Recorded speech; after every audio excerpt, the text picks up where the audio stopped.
Good morning, everyone. My name is Ryan Eborn, and I'm here today on behalf of the marketing team with School Health. I'd like to thank you all for joining us today and participating in our webinar about planning for vision screening in a year of change.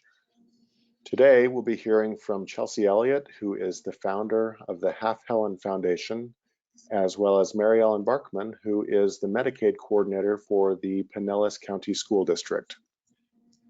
Before I turn the time over to Chelsea and Mary Ellen, I would like to review a few quick things about today's webinar.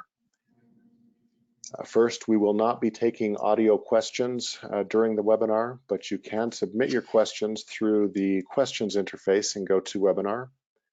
You'll be able to submit your questions anytime during the presentation, and we'll have about 45 minutes for Chelsea and Mary Ellen to give their presentation, after which we will begin to take your questions in the order that they were received. This webinar will, of course, be recorded, and a link to it will be posted on our schoolhealth.com website as well as our YouTube channel. We'll also email the link to everyone for future playback. Everyone who attends the live version of today's webinar will receive a certificate of attendance for joining us today, and you should expect to receive that certificate in the email later this afternoon, and that is only for the people who are on the live version. If you're attending the YouTube version later on, many people ask, oh, hey, I didn't receive my certificate. Just reach out to us at School Health for that. We don't have any way to know if you've watched it on YouTube or not. So if you do watch the YouTube presentation later and you'd like your certificate, please let us know. And then lastly, if you're having any technical difficulties with the audio or visual portion of today's webinar, please contact GoToWebinar directly at 855-352-9003. Again, that number for GoToWebinar is 855-352-9003. And now we'll turn the time over to Chelsea Elliott. Great, Ryan, thank you so much. Greetings, my name is Chelsea Elliott, and as Ryan mentioned, I am the founder and executive director of Half Helen Foundation. I have a special affinity for school nurses. My own personal vision and hearing losses were identified at failed school screenings. I am blind in my left eye and deaf in my right ear. And after learning of Helen Keller's life in the 4th grade, I boldly declared, I am half blind and half deaf. I am Half Helen. Today, Half Helen is a Central Texas area nonprofit that exists to improve children's vision through an innovative delivery of care. So today, we will be covering how to purchase a spot vision screener, how using the spot vision screener can save your school district money, and then wrap up with why we believe using the spot vision screener is an effective and efficient way to screen for vision problems. When I was a senior in college, I was first introduced to the spot vision screener. My initial thought was, would I be blind if this camera had existed 25 years ago? I may never know the answer to that question, but I realized that other children could be spared vision loss through early detection using the spot vision screener. So I took my college graduation money and I started Half Helen and set out to screen the whole world. 2 years later, the CNN Heroes program recognized our work, and the demand for Half Helen screening services quadrupled overnight. To meet that demand, we developed a mobile app called SwiftScreen, which reduced our screening time by 50% and allowed us to screen even more kids. We weren't able to obtain enough vouchers to help all the kids that needed follow-up care, so we launched Optical Prime, which is our mobile vision clinic that provides free eye exams and glasses for children in low-income schools. We screened about 60,000 students, and the spot vision screener allows my small team of 4 screeners to screen about 18,000 kids a year using 5 spot vision screening devices. As Half Helen evolved, our annual budget grew from $31,000 to about $532,000. Texas permits instrument-based screenings in addition to acuity testing. So Half Helen conducts 2 assessments for vision along with hearing screenings. The Spot Vision Screener is a critical component of our work. I met a young boy named Alex while volunteering on a mobile eye clinic. His mom shared that Alex passed all of his vision screenings in school, yet still had trouble reading. Moments later, the Spot Vision Screener confirmed he was severely farsighted.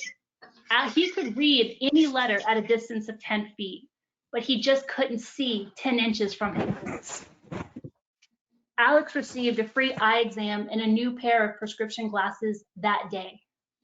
Sporting his new glasses and a huge smile, Alex walked up to his mom and I and said, "Mama, you have freckles."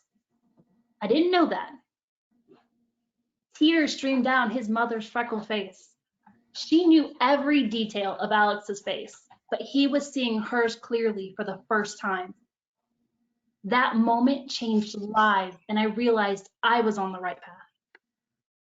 The Spot Vision Screener kickstarted my career, and I'm here today to help you kickstart a more effective vision screening program for your students. Whether you're joining us today as a single campus trying to purchase one Spot Vision Screener, or you're with a larger district or organization that needs 30 of them, the process for fundraising is pretty much the same. So let's jump in. Start by writing down your vision, pun intended, for your vision program. What do you want and why? It can be as simple as XYZ Elementary wants to offer its students a comprehensive vision test, or be part of a larger district wellness initiative. Either way, the combination of vision disability being one of the most prevalent disabling conditions among children, and the fact that 80% of learning is visual, the need for a strong vision screening program that includes the Spot Vision Screener is warranted. Now, each of you will have a slightly different vision that is unique to your school or organization. It should be reflective of the students and the community that you serve. If your students can't afford or perhaps don't have access to vision care, that needs to be a part of your vision statement too. Once you have your vision, the next step is to hone the story you tell. Take what you've written down and recite it over and over until you can tell it in like 30 to 45 seconds. At the end of the day, you will be the best ambassador for your vision, so it's critical that you know it by heart. It's also great to have a compelling story like Alex's that illustrates your vision. Think about all the kids that you have worked with and that you work with today. How does the vision for your program impact them? Do you already have that life-altering success story, or has a parent told you something remarkable as a result of their child being able to see clearly? Because even those little successes matter, so get them down on paper. Once I was asking a group of people for money along with 7 other nonprofits here in town. They had $100,000 to divide among us, and we had 3 minutes to tell our story. I was up against some strong organizations, all of which had better known brands than Half Helen. We walked away with $64,000 of that money. One of the donors told his colleagues, her story was good because she made it personal, said what she wanted to do, shared what she's done so far, and then asked for help. That's how you do it. Your story matters. Once you have a good draft, practice it on friends, family, pets, whomever. Keep honing that message based on their feedback. Listen to their questions and then develop good responses, because they won't be the only ones to ask you. So now let's talk about engaging others to help achieve your vision. Obviously, your first step is to get buy-in and approval for your project from your organizational or school leaders. That could mean your supervisor, your principal, or another campus administrator. But really, they need to be your advocate when people come back and ask about the programs that you're pitching. We know that school budgets are tight, So our goal today is to provide you with some tips for how to seek financial support from your community. Half Helen uses a one-pager that briefly describes the history of Half Helen. It includes a short need statement about giving context about why the project is important, and includes a description of the project, its impact, and cost. And I highly recommend including a picture of the spot vision screener, because that will help quickly grasp the idea of what it is you're trying to communicate. The need statement is also known as a problem statement in the grant writing world, describes the problem and what happens if you don't solve it. That is the hook that gets your readers to finish reading your proposal. Your need statement should tell the reader what happens when children endure uncorrected vision loss.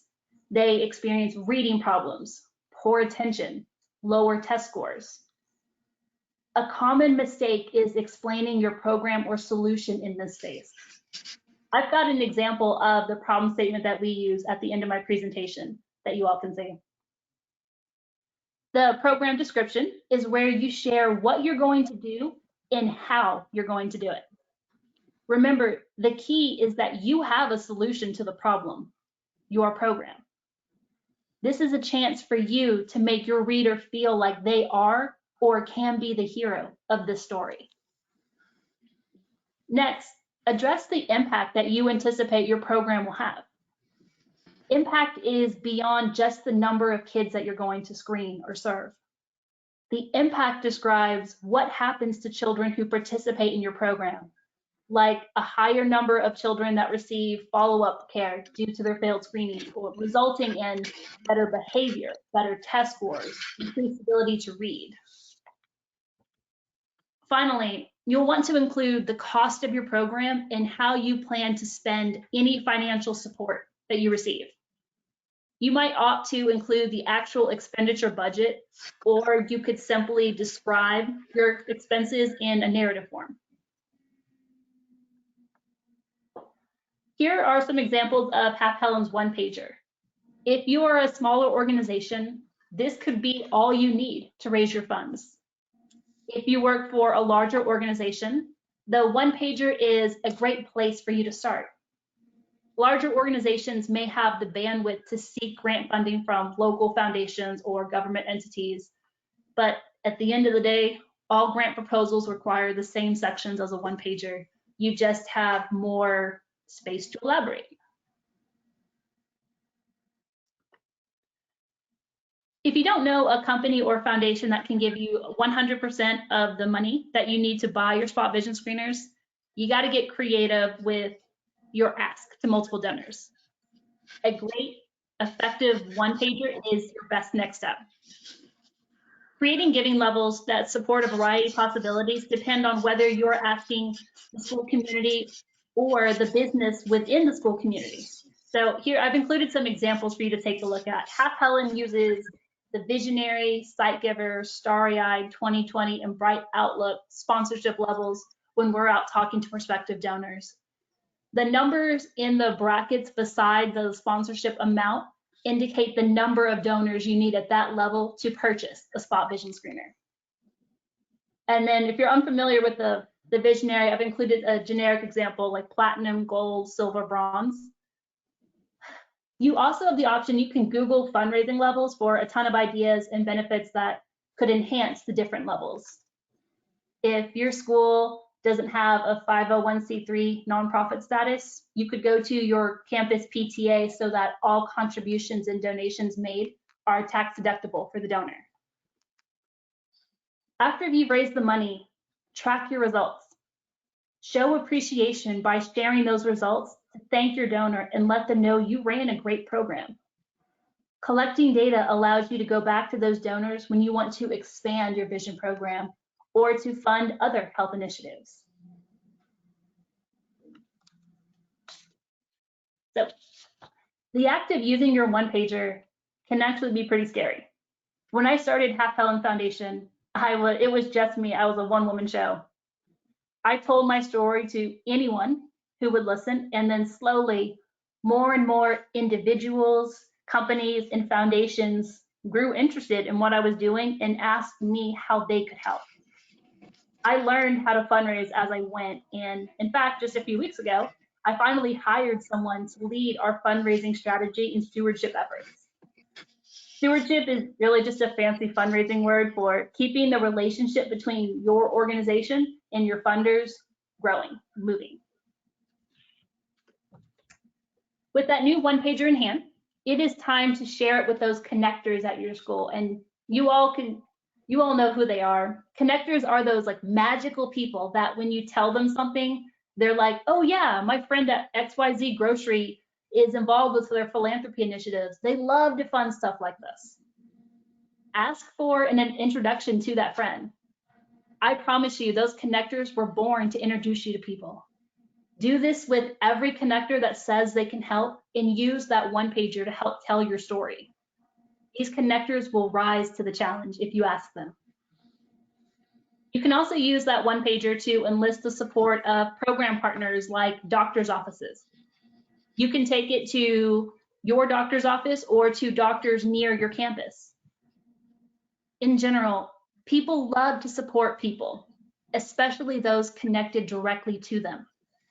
In fact, ask your teachers and the parents at your school to take that one-pager to their doctors or their employers. If you're in a larger organization, now is the time to take that one-pager to your development or fundraising team. They would love to help you they would love you for helping them provide the initial details because it saves them time. Be prepared to answer like additional questions and to partner with that department to complete grant requests, and maybe make yourself available to sit in on a visit with a potential funder as the resident expert. A great, effective development team will prepare you and be at your side through the entire process. And trust me, they crave your input, your expertise, your help, and your presence. Fundraising at the end of the day is all about relationships. Like I said, people support people, not programs. When potential connectors, program partners, or funders ask you questions, turn around and ask them some too. What can y'all do for each other? They want to get to know you, so it makes it the perfect time for you to get to know them. Relationships are reciprocal. For example, I recently filmed a video for the CNN Heroes program, and I wore a t-shirt with one of Half Helen's largest funder logos on the front. Like all good relationships, giving and receiving are balanced. I'd also recommend you reach out to your campus PTA or school community by placing your story in an upcoming newsletter. Ask to meet with the executive committee and then the full board and find your champion for your program. Every school is different, so please check with your administrator about who is best to contact and if there are any policies or procedures for your school or institution has in place. We've worked with some schools where these functions are up to the principal, and others where the activities are at the discretion of a district or a specific department within the district. And lastly, be sure to say thank you. It's a step that's often forgotten in the fundraising process. Be sure to say thank you loud and often. Appreciation goes the longest way in relationship building among funders and among the staff who help you fundraise for your program. Some of the people who are checking in on me personally these days are also Half Helen's funders. That's when you know you've truly built a successful relationship. So thank you guys for your attention today. I just have some examples if you want to see our problem statement that we use with funders, as well as a sample story for you to share in your proposal. So Ryan, I think I'll turn it over to you now. Great, thank you. And thanks so much, Chelsea, for telling the story behind Half Helen and behind yourself. It's really great information, and I'm glad that we were able to share it today. I am going to turn the time over to Mary Ellen Barkman now. While I'm doing that, I will just remind everyone that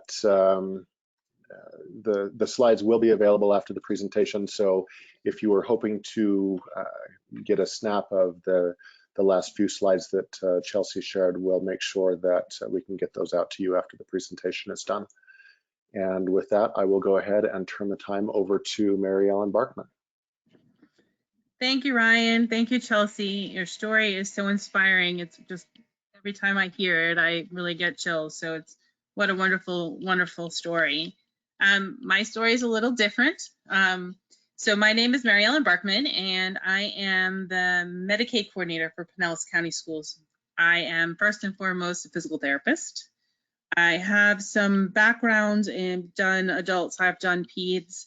I worked in a lot with vestibular rehabilitation, and I worked with a neuro-ophthalmologist and a neurologist very closely prior to me coming to the schools. So I kind of was always interested in the visual and the vestibular and the movement and how it affected children and how it affects adults and movement. That being said, I've worked with so many nurses on the floors, in rehab, because I've done rehab too, and then of course in the schools. And I really think of you all as the guardian angels, especially when I would come in and be like, oh, can you unhook this port here? Or can you unhook their tubes, or so I can move them? And so we really had to work together. The nursing team is so imperative in almost every aspect of kind of how we function in numerous ways for the collaborative model, especially in our school system, because keeping children, physically and mentally well is so important, especially in this day and age right now with all of the things that's going on in this world. So you are our heroes, or my heroes for sure. That being said, I wanted to give you a little bit about Pinellas, so you kind of get an idea of the difference in where we are. We are the 8th largest district in the state of Florida. We have 100,000 students in our district. We have over 100 schools. We have about 14,000 students who are designated as a student with exceptional student education, or an ESE student.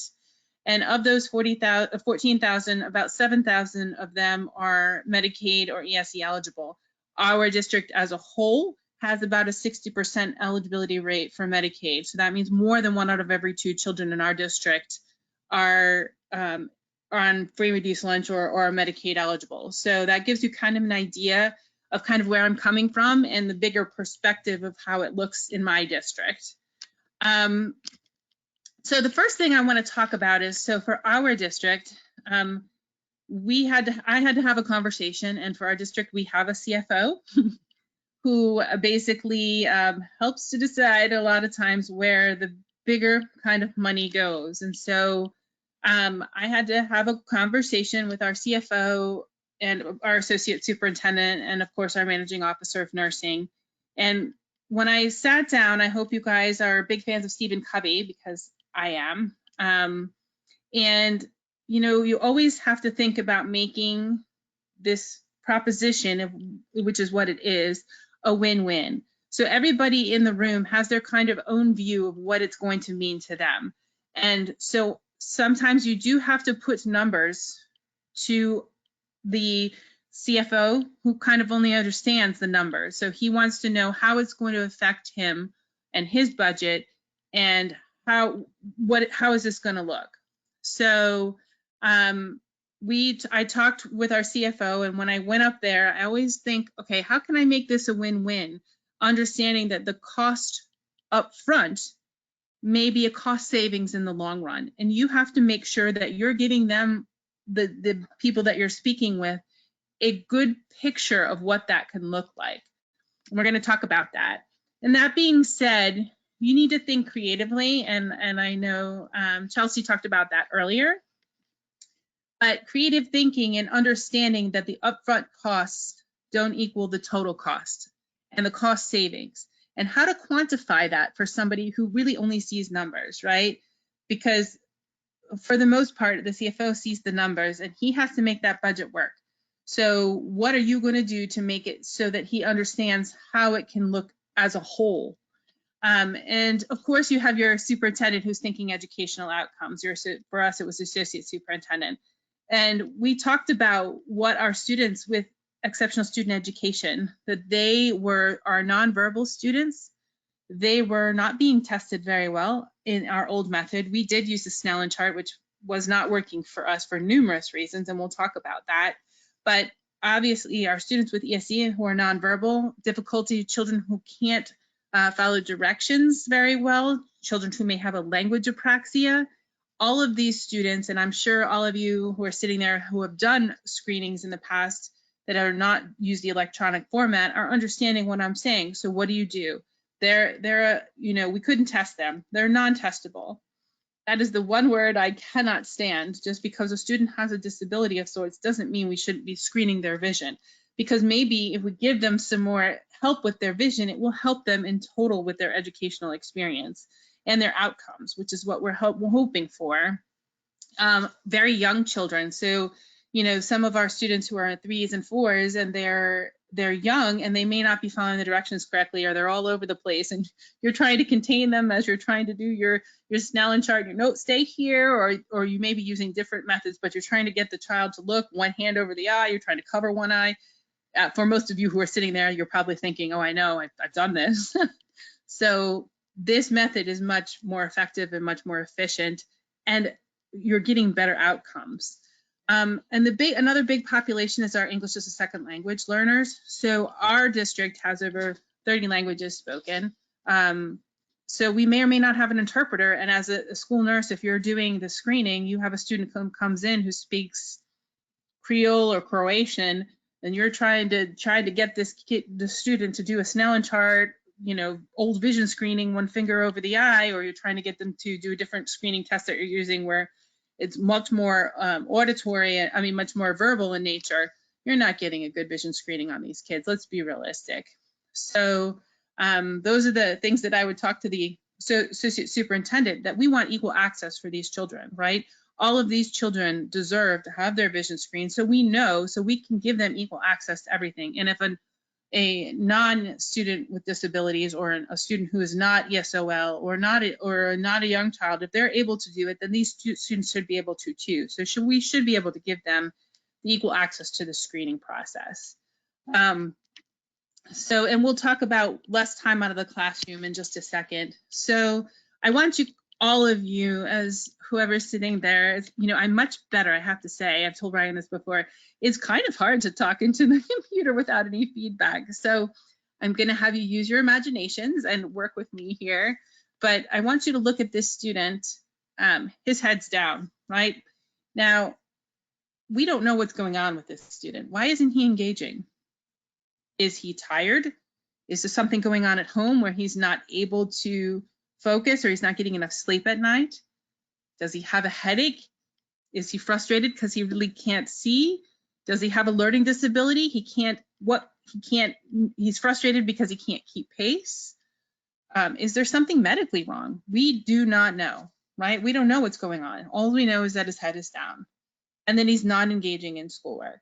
So Pinellas County School uses the Vision Spot Screener for students who may be becoming ESE, meaning, the only way to rule out what's going on with this child, right? As nurses, you guys know, you got to check one point off to get to the next one. It's not this, it's not this, it could be this.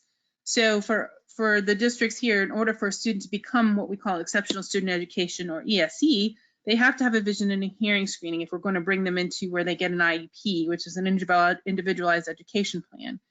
And why is that? That's because we need to know if if not being able to see or not being able to hear is affecting their ability to engage in work and what they can and can't do, right? So we bring in the spot a lot of times for our students who are about to become ESE eligible to kind of speed up the eligibility process, because we go in, we use the spot, we screen them.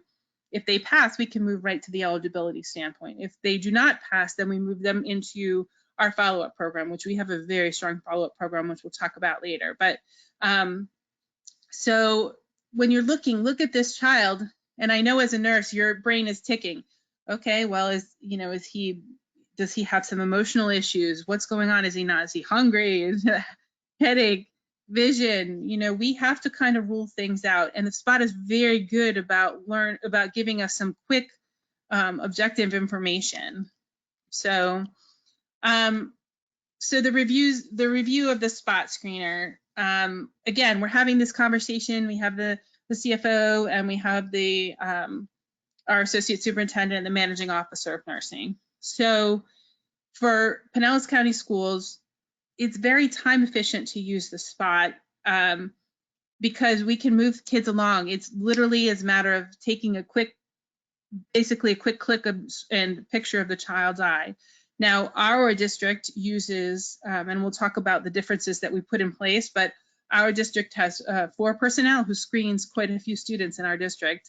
And what that helped us do was to be able to move these students along in their vision process.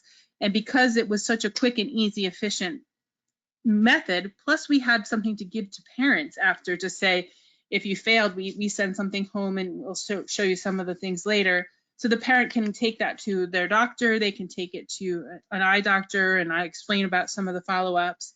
But the one thing I want you to see, and we'll talk about in a minute, is we can use support personnel. So remember, I'm still sitting there with that CFO, and that CFO is still telling me, okay, so this is great. I understand it's all helpful and all, but how much is it going to cost me, and how is this going to help? What are we going to do? How are we going to afford it? So we had 4 RNs that were going around and doing 4 or 5 RNs actually, doing the old Snellen chart, kind of one finger over the eye. It was taking us a lot of time. It was costly in that we had 5 RNs going. So what we did is we could move to a support personnel, which is what we did. We put our RNs back in the clinics where they need to be with children that need that. We have 3 support personnel that are using our spot screeners, and we do have 1 RN on site with our screening team because I do feel like the clinical judgment aspect, if there has to be a call made, and we'll talk about what happened later with one of ours, that the RN there makes the call. But that saves cost, and it's also more efficient. I kind of time this out. It saves 6 weeks of vision screening time for our district. So also we talked about less false positives. I know for a fact that our district had far less false positives, and I can tell you that for a fact because we talked about community partners with Chelsea, and I think we'll get into it later, but we partner with the Bucks football team, who is the Tampa Bay Buccaneers, who just got Tom Brady and Gronkowski. In case for all those football fans out there, we're super excited if we can get back to football. But and they actually help fund a vision van, but we had them kind of monitoring our false positives. Prior to the use of the spot, we had far more false positives because the nurse who was doing these screenings on these children would err on the side of caution and fail them and then get them the follow-up care. But in that aspect, it's taking time out of the classroom, taking time away from the kids, potentially having parents go follow up with doctors that didn't need it. This was a false positives that we did document, that we had far less false positives after the use of the spot. So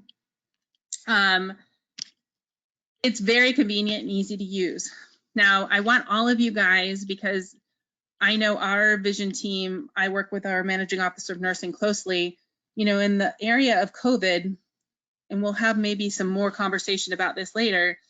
Think about what this vision screening is going to look like for your students, right? Because there probably will be some social distancing involved, most likely, and for us, the Snellen, we'd have the kid bring something up to their eye to cover their one eye, that bringing their hands to their face, that wasn't going to work. Now we have the spot. So basically they just take a picture of the student's eye. And the child doesn't have to bring anything hands to their face, and you can do it from a distance. And usually it's about 3 feet, but then when you're actually back a little bit, we can talk about the distance area later. But and it basically gives you a picture of the child's eye, and it gives you a pass or fail. It is done by non-skilled personnel. So again, we have a cost savings because we were going at $54 an hour for an RN to $18 an hour contracted. We did a contracted non-skilled personnel because then I didn't have to use them. At the end of those 6 weeks, we saved that cost back to the district. And as well as we didn't have to pay them benefits. It's quick, it's efficient, and literally you see the child sitting there. It's a matter of them sitting there and taking a quick picture, and it gives you the reading right there. So it's very accurate in our detection. One of the big things that we found in our district is the amblyopias. So an amblyopia, if you remember way back when and earlier, I had to go back and remember all of those things when we started finding them, but basically the eye, one eye is weak, or it's not working the same way as strong as the other eye, and the brain is really smart, so it shuts down that one eye, and then you become legally blind in that eye. It is the #1 cause of monocular vision loss is an amblyopia, but you have to catch it before the child is 8 years old usually in order to get some intervention that will assist in helping to re-strengthen the eye and not have that brain shut that eye off. We have found quite a few amblyopias in our district, which has been a blessing for many of these children. So why am I here? Because, I'm the Medicaid coordinator. I'm not a nurse, but I wanted to kind of give you a picture. I'm still sitting up there with that CFO and that associate superintendent. And I've talked to the CFO. Yes, this upfront cost is here, but look, I can save money by saying we'll take the $54 an hour nurses and put them back with kids in the clinic where they need to be in the school clinics. Use 3 non-skilled support people. We'll hire them at a contracted rate, not pay them, some of the other things, the benefits that you'd have to pay, and do $18 an hour or whatever, a little higher rate. And we've saved $18,000 right off the bat. So you can show I saved money. Look, there's $7,500 a spot right there. In 1 year, you've saved your 2 spot machines. You saved the money in 1 year. In 2 years, you're making money on the deal. So the CFO is saying, I like that. That sounds good. Now we're talking to the associate superintendent, and we're going to talk about student outcomes and what that looks like. Then you got to get him to buy into. Another way to talk to the people that maybe who are making decisions is I am a Medicaid coordinator. So if your school district is not participating in what we call the certified school match program or the administrative claiming program, you should really look into it. For Florida schools, we're able to bill nursing, psychology, social work, physical therapy, occupational therapy, speech therapy, language therapy, and specialized transportation, such as a wheelchair bus for a student who's in a wheelchair who is receiving a skilled service, which is one of the aboves on that day that they rode the bus to and from school. So the practitioners do it in an electronic billing system. They actually just document what they're doing, and then we sweep it and bill Medicaid for it. Districts must go through their local agency for healthcare administration to figure out how to become a member or get their own NPI numbers and start the billing process. It does help the districts significantly. So I'm going to give you an example. The other conversation is the CFO is still like, I don't really know if I want to put all this money up front. I get that it's going to help me long term, but I'm not sure. So I said, well, we can use some of the Medicaid dollars.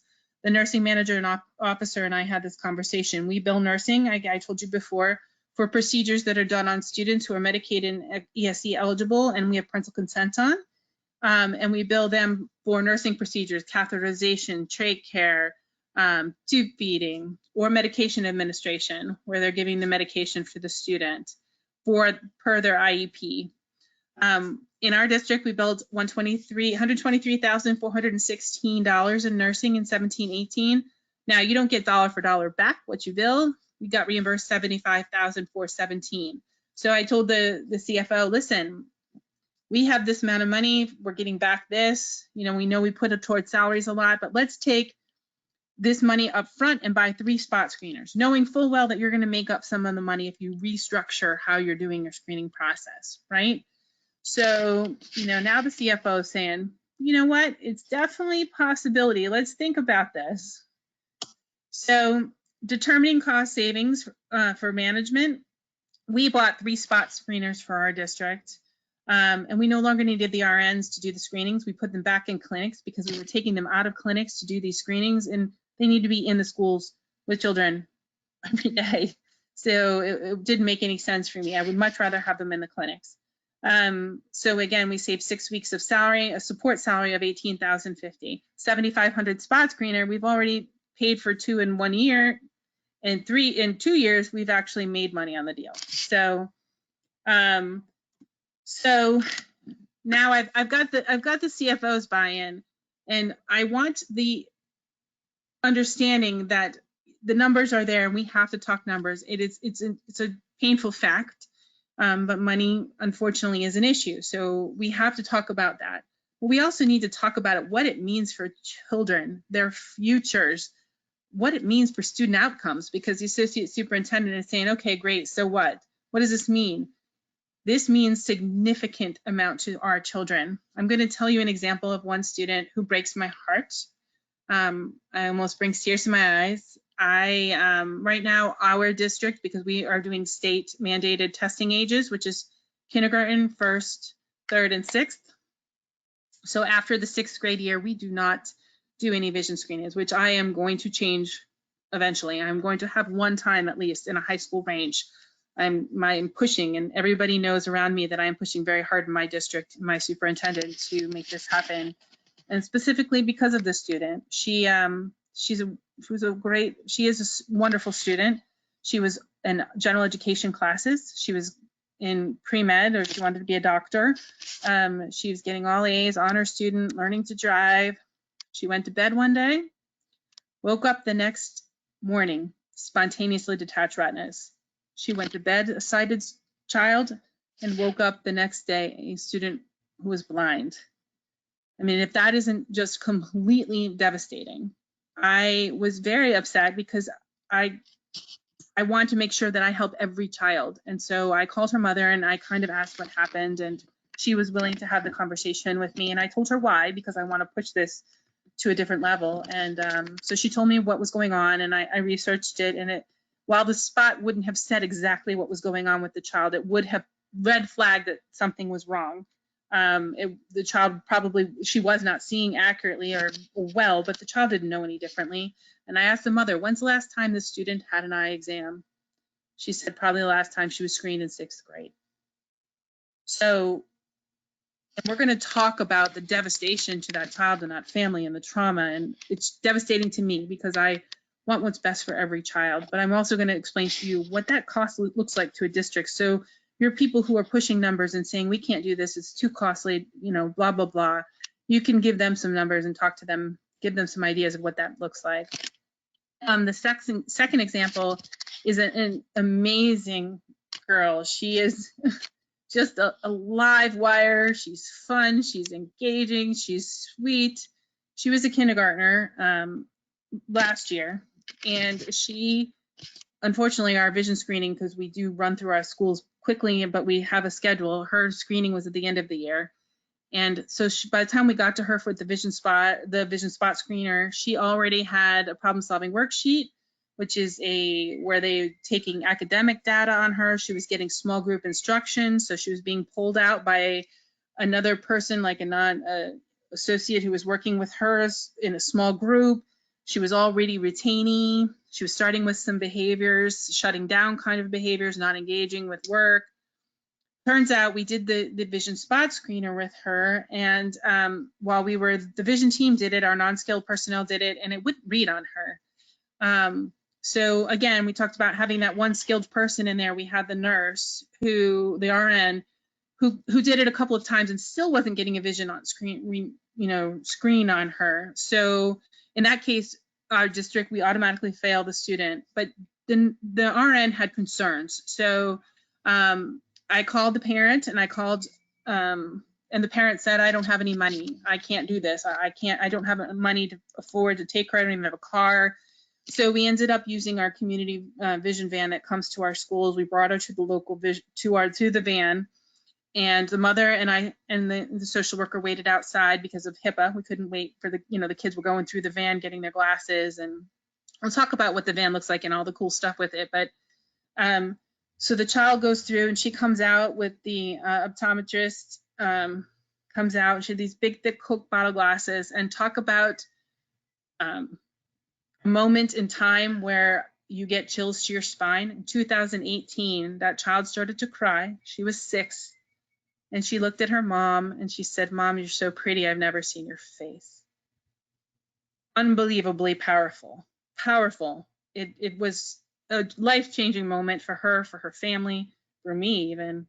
But when you look at it from a cost perspective, look at it from an amazing perspective of what we did, but look at it from the cost perspective. And the cost perspective is that kindergartner, all the money and resources we were spending on another person working with her, doing small group instruction, giving her extra work, doing all these things, couldn't see it. Didn't really matter what we threw at her. And we were using all of these resources, spending all of that money, and it didn't matter because she couldn't see it. So I say an ounce of prevention. Again, now I have the associate superintendent and I have the CFO, and we're all sitting up there, and I'm telling them that an ounce of prevention is a cost savings, and it is an amazing entity that will help with student outcomes, because this is what we're looking for. We're looking for the student to be more successful.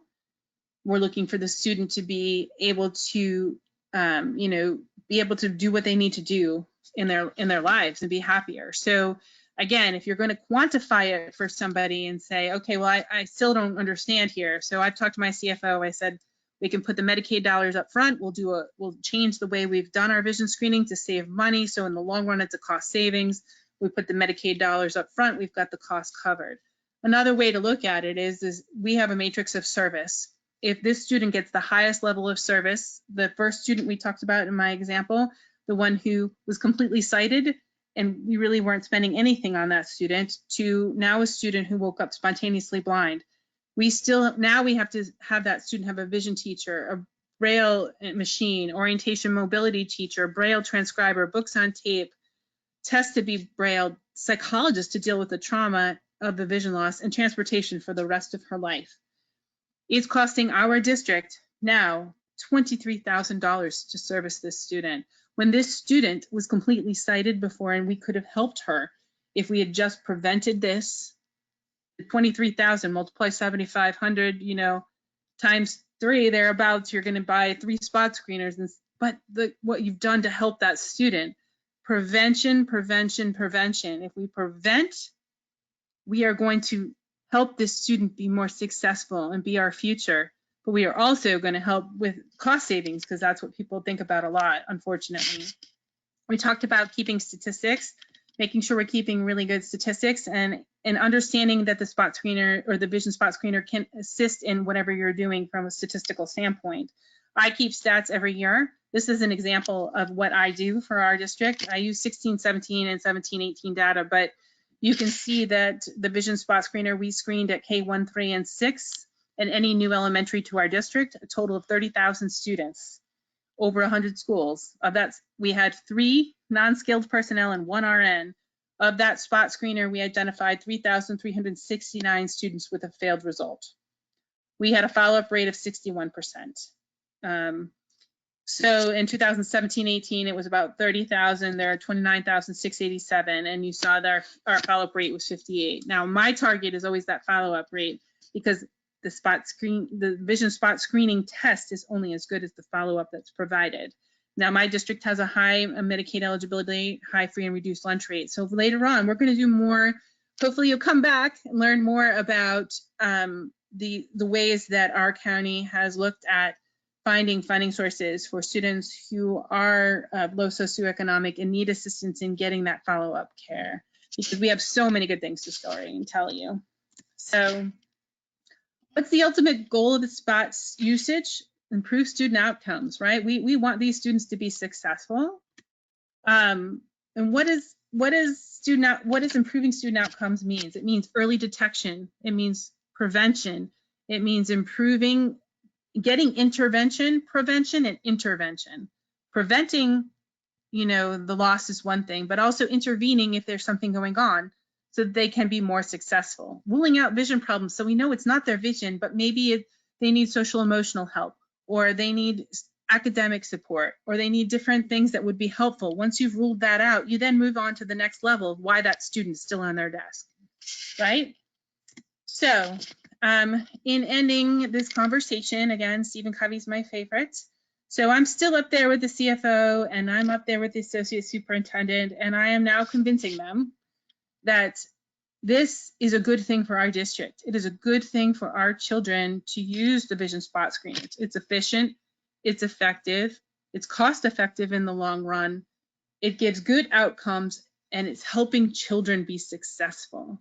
So by the end, I did manage to convince them, and I told them how we could use the dollars and how it worked. But I wanted them to understand that our children are our future, right? As we sit here all listening to me talk, you know, our future, when I'm in the nursing home, one of these students will be taking care of me. They'll be helping me with my broken hip, or helping me, you know, be my nurse and giving me my IVs and my meds and all of that. They're our future. We need to take care of them.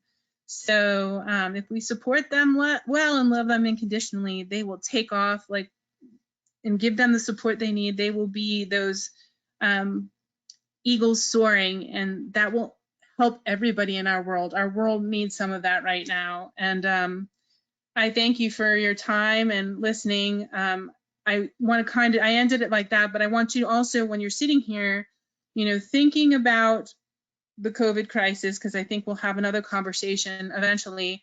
What's the vision hearing screenings going to look like in your districts and or your school? How is this going to look?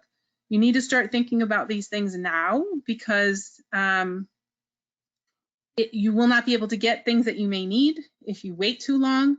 In our state, they have not waived our vision and hearing screenings. I know other people are trying to get vision waivers to waive those screenings, but that may or may not happen. And if you don't, for our district, we will not get all of those kids done if we don't start day one. So have those conversations with your managing officer of nurses, or if you are your managing officer of nurses sitting there, think about what is this going to look like and what am I going to need to make this successful? So, and in hopes that, you know, I hope we have another conversation. I know I can't have any conversation back, but I think it's really good to keep having this conversation about what does the vision look like for planning for our futures, right? If you're doing an old Snellen and bringing the hand to the face, that's not going to work, right? So maybe this vision spot screener is a better alternative, because you're, you know, away from the student. They're not having to put their hands to the face. You're not that close to not as close to the student, maybe. You know, just having those conversations, because it's going to be an interesting time. So I appreciate all of you and your time. Thank you, Ryan. Thank you, Chelsea. Thank you, everyone. And stay safe, and thank you for your time.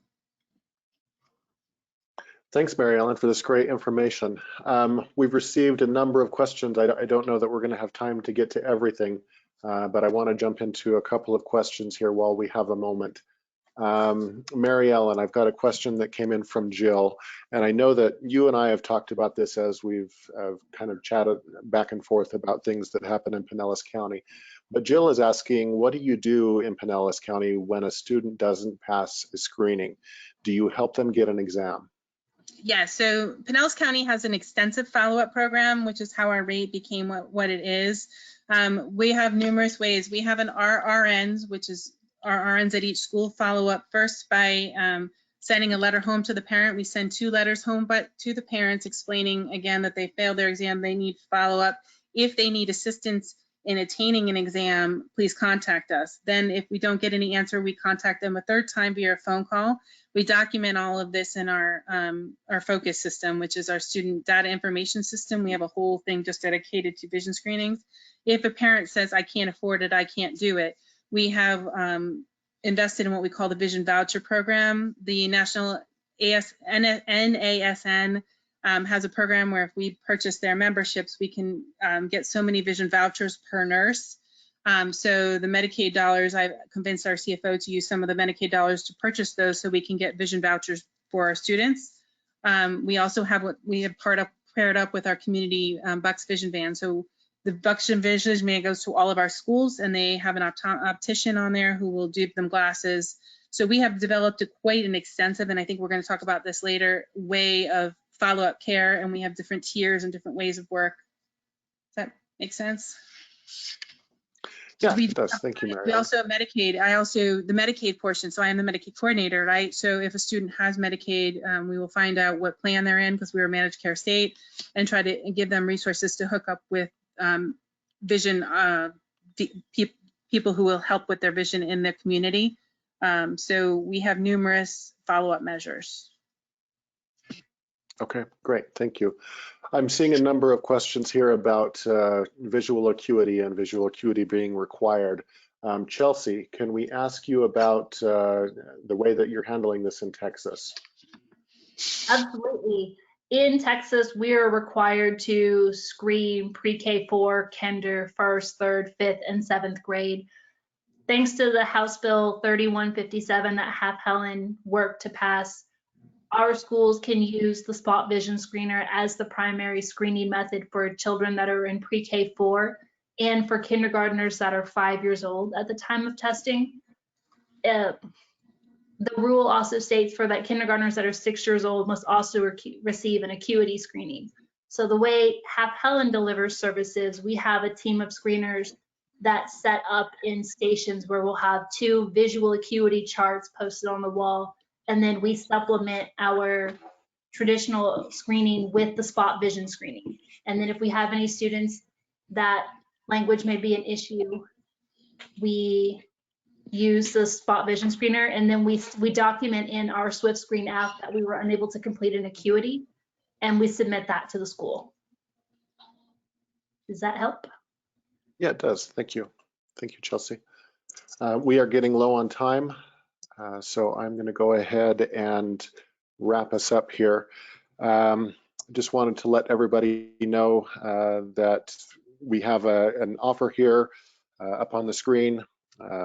Request a consultation from School Health, and we'll be able to help you get more information about your vision screening program.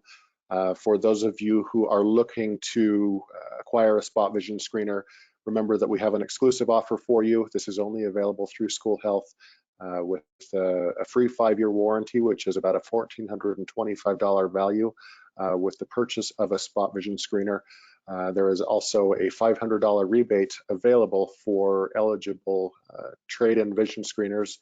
And those of you who may have budgetary constraints, it's also good to be aware that we have lease-to-own options starting at as low as $145 a month. And that is all the time that we have for today. I want to thank everybody for joining us. I'd like to thank Chelsea and Mary Ellen for their great information that they've offered here. As you're exiting the webinar today, you will see a survey that comes up on your screen. Please take a moment to complete the survey and let us know how we're doing here, if we're sending information over to you that's beneficial, and if there's anything that we could do that you might like to see that we have not covered. So I'll go ahead and wrap up the presentation now. For those of you who have submitted questions that we haven't been able to get to, I apologize that we ran a little long on time.